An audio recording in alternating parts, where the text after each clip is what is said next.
Greetings and bienvenue, Midnight Crew. Thank you for returning to this broadcast. And welcome to new viewers joining us for the first time. If you like a video, then feel free to subscribe. Some viewers may find the following video disturbing. Viewer discretion is advised.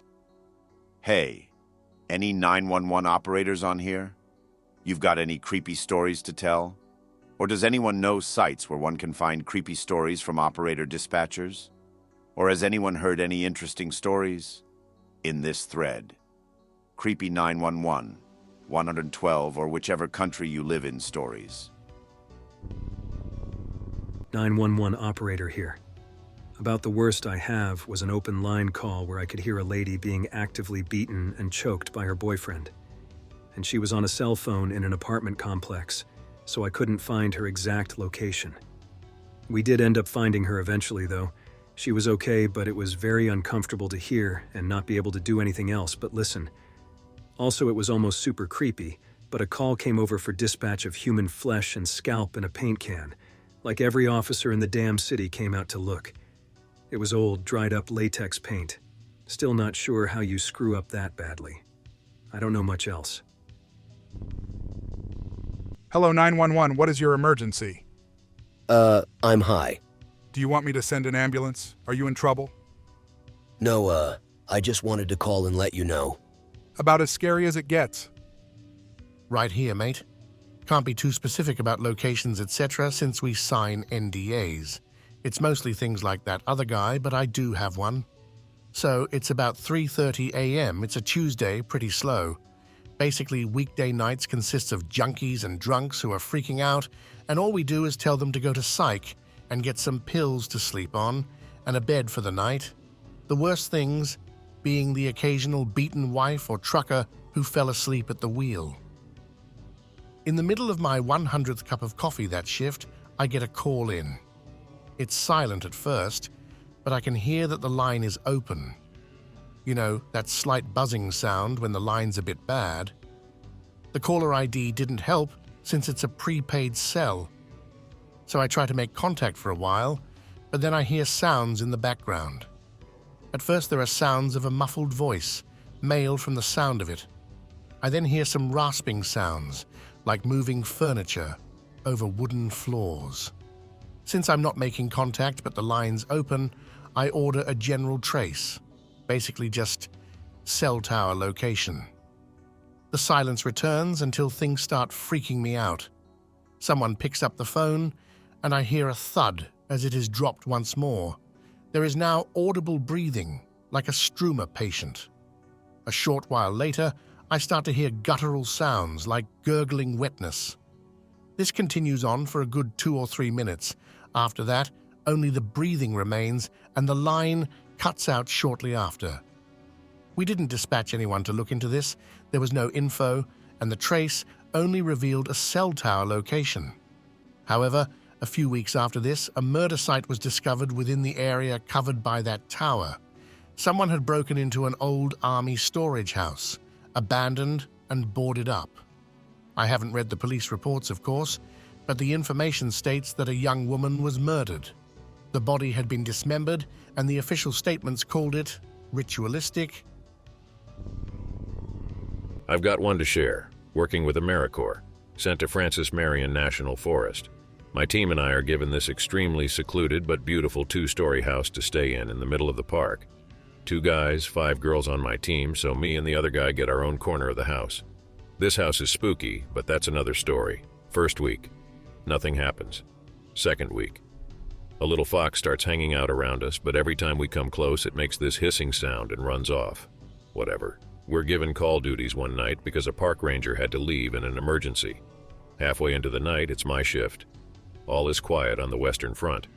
Reading and eating popcorn. The emergency phone rings at 4 a.m. Who the hell? Pick it up and give a normal emergency response. No answer. Hang up. I'll write a report on it, just in case. Second call not 10 seconds afterwards. No answer. What the hell is happening? Start panicking for no reason. I generally don't believe in anything spooky. Walk into the other room to get some water. To this day, I swear I hung the phone up. It just doesn't make sense for me to not have done it if I were planning to leave the room. Come back in, phone is off the hook on the ground. Put to ear, just in case. It starts low and builds in frequency like a Doppler effect of some kind. But there was that distinctive hiss that Fox had made earlier in the week, as if it were coming by on a car and leaving at the same moment. I have no clue how to write a report on this, so I made a request to view phone recordings the next day. Ranger Bro brings in me and my team leader to listen to recording, tells us how there is an emergency phone out in the woods somewhere, that the wind can occasionally blow off the hook, and that the Fox apparently identified my voice and made a territorial hiss at it. This still doesn't explain how it called 3 distinctive times and the Doppler effect. I'm a 911 operator and I get some funny stuff a lot of the time. A few serious ones every week. My baby daddy is being aggressive, etc. And maybe a really serious one. Murder, assault, etc. Like once every couple of months. But there's also the freaky things which almost never happens, but there's been cases. I normally get recordings of mine whenever I feel like it'll be funny, scary, whatever. But this one happened to a coworker of mine. She got a call, nothing out of the ordinary. Was asking for address, name, etc., still normal. The lady on the other end had locked herself in her bedroom because she saw a shadow moving around in her yard. At one point, she got really quiet and wouldn't respond. Out of nowhere, she comes back and says there was a face in the window and she's breathing very heavily. Constantly asks my coworker to tell the police to hurry up. She keeps saying she's going to die. A sudden loud thud can be heard on the phone and the lady screams. Who or whatever was outside just slammed into the side of the house loud enough to be heard on the phone. At this point, about 10 minutes has passed and 2 gunshots are heard, assumed to be the police showing up and shooting the person. The lady says the police are here, but doesn't listen to my coworker to stay in her room until she confirms it. About 20 seconds later, there's another gunshot followed by a female grunt. Then a thud and loud static, like a phone being dropped. Turns out the police hadn't shown up yet. The person shot for some reason. She opened the door and got shot. The police showed up moments later and found no one and no evidence. That's really horrible, poor lady. This is one of my worst fears. This thread makes me want to buy a gun.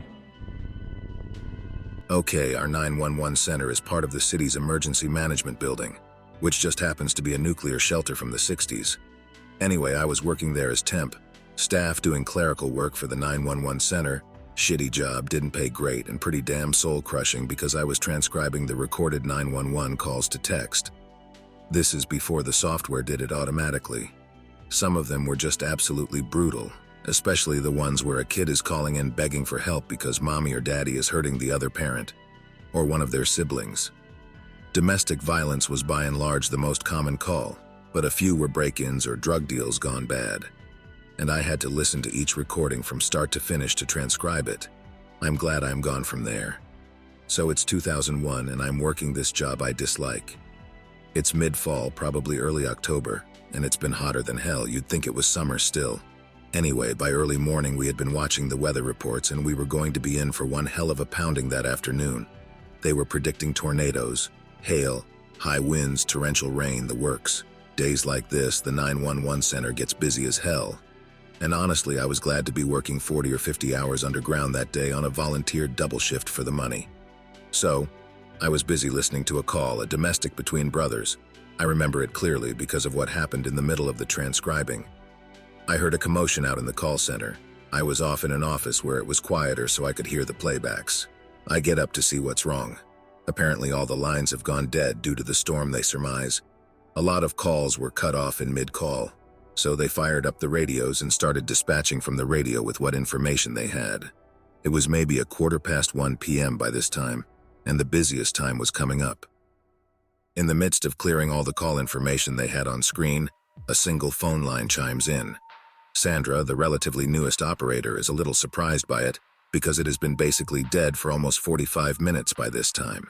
She plugs in her headset and answers the call. "This is 911. What's your emergency?" is the usual response given, however. She stops just after 911. She quickly calls over Jonathan, the floor supervisor at the time, and tells him to listen in, and she takes off her headset. A big no-no.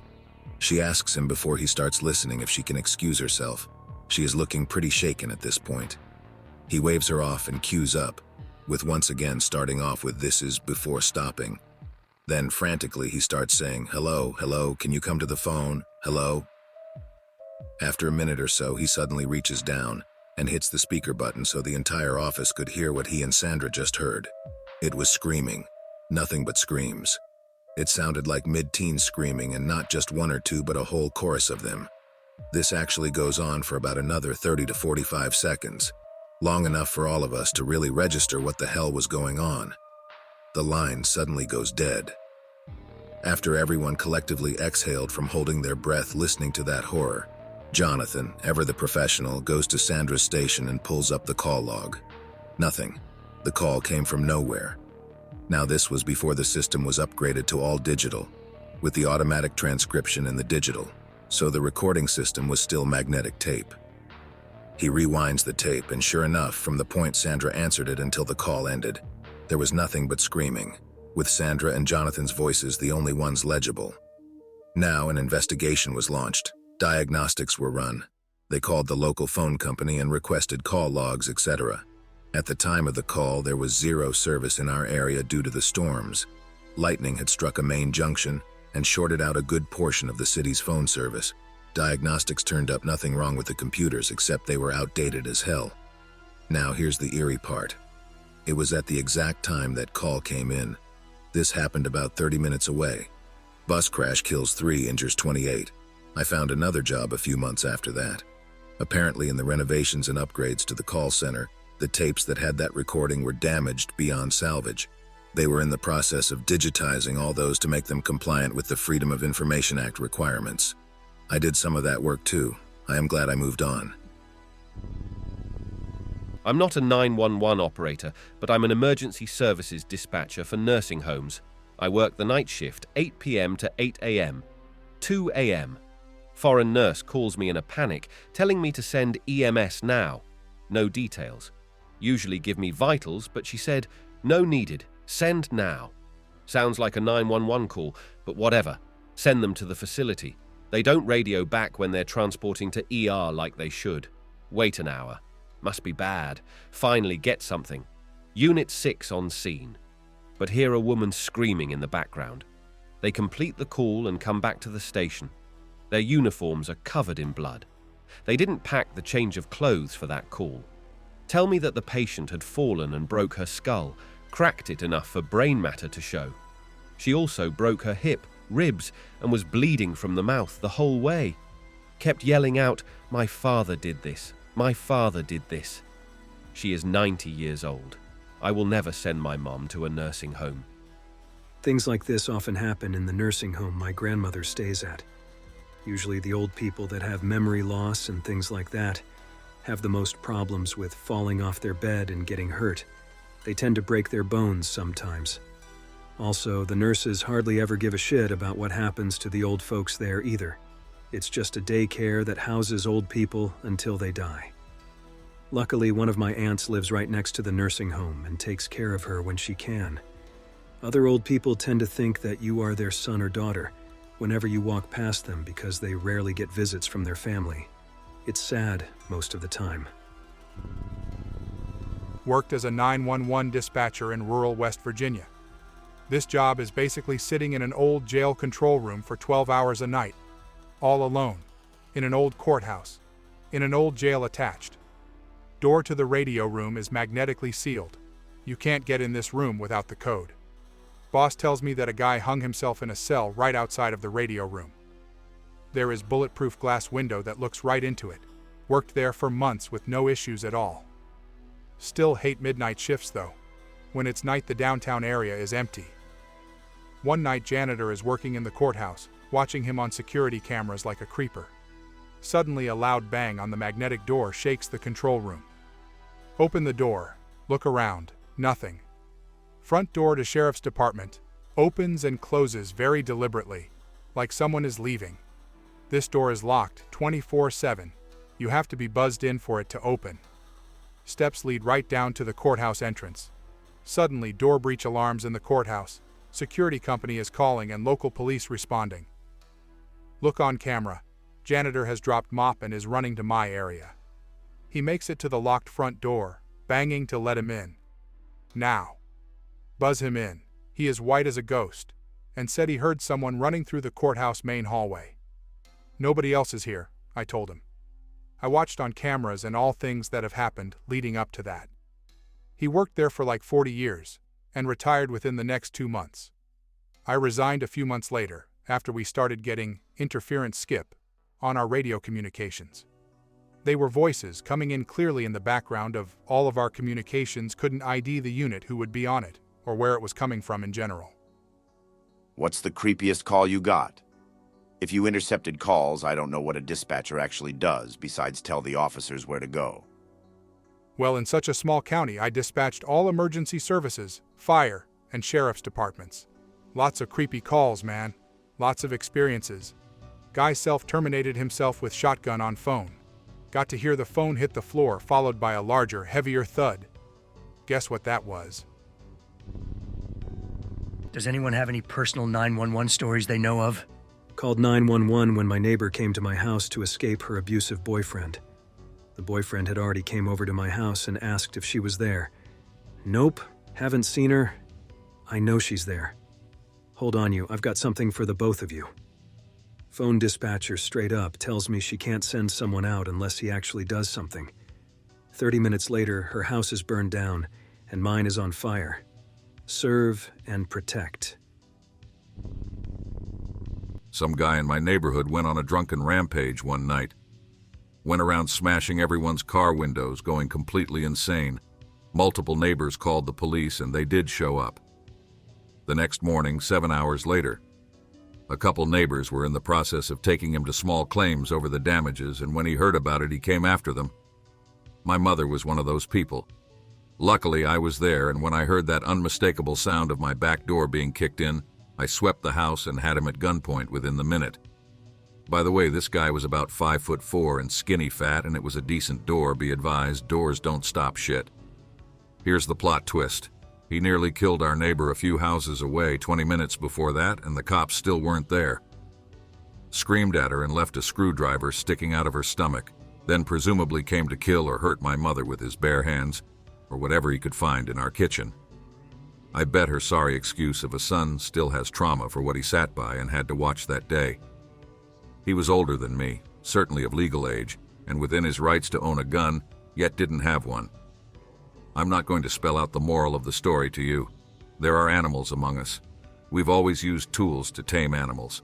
Get yourself an equalizer, etc. We moved out of that area ASAP, eventually left the whole state as the whole thing is turning into a shithole now, California, and actually drove past the prison the guy is supposedly still locked up in. I've never flipped off a random patch of desert so hard in my life. Well, I guess I could share my personal story, but it's not nearly as bad as these other stories. Besides having called 911 3 times in my lifetime now, and not having anyone show up for 45 minutes to an hour each time, long story short, about 2 years ago, now I found someone oding in an area of town I wasn't familiar with. On a borrowed landline at a nearby business, the dispatcher kept me on the phone for nearly 15 minutes, and he still had yet to send out help. He was beyond rude, extremely critical, and completely unconcerned that there was a young man dying. He swore and yelled and worked me into tears. I was absolutely convinced that Buddy would be dead and it would be all my fault. The entire kerfuffle was over an address. I didn't know the address of where the kid was, but I offered to run there and find out and come back, but he told me that I couldn't leave the phone like that. I then offered to have him send help to where I was at the time, so that I could then show the paramedics where the guy was, but he said that wouldn't do either. He was able to see where I was calling from on a computer screen, so I explained to him that the man needing help was on the south side of the building I was currently in, and that was the best I could do. He still refused to send an ambulance. He said he couldn't send them somewhere without an address. The ambulance station was less than 2 blocks away from where all this was happening. Unfortunately, I don't know what eventually became of the guy, but I do still think about him on occasion. That situation really made me lose a lot of the trust I once had in the folks who are supposed to be helping us. As others have commented on some videos, it sure does seem like involving peace officers, police especially, often causes more trouble than not. Supreme Court has ruled. It's their jobs to enforce order and keep themselves safe, not necessarily to help you and I. the people who need it. Speaking for a friend who was under 18 at the time, there was this black car continuously driving past his house, sometimes stopping, and the shit became frequent. My friend got scared and called 911. The services didn't do shit, nor take the call in account since he was still a kid. The next morning after he woke up, he found out his neighbor had been murdered. The story has frustrated me. Damn. Well, things in Argentina are pretty fucked up, but most male, 90% luckily, are against violence against women. This means that when some bastard hit a woman, a man will stand up for her? No. Women often tell you to get out when you try to help, so we end up calling the police multiple times a month. The police have never, ever showed up. The only time a police officer did his job was when I was carrying a knife. You can't carry any type of weapons here. I was a 911 dispatcher for 7 years. A good 90% of the time that phone rings its bullshit. You have to understand how many idiots there are in the world who think the government has to solve all of their problems. Also, pranksters, a lot. When it's a legitimate, that info is crucial too. Nothing ever goes completely right in an emergency. The more info, the better. I know you always want to say yes, but no. Things never, ever are that simple. So many times I've let them off the phone too soon, and it's been a clusterfuck trying to find out who exactly the caller was, why they can't find the address, etc. Also, why does everyone think we wait to dispatch until after the call is over? We use these things called radios to dispatch police, firefighters, and ambulances. In larger centers with tiered systems, they type it out and the info is sent to officers up for the next call. Okay. I end my rant. I hope that you enjoyed tonight's broadcast. If you enjoyed tonight's story, then please subscribe to the channel as more green texts will appear daily. A new broadcast will appear when the clock strikes midnight Central Time.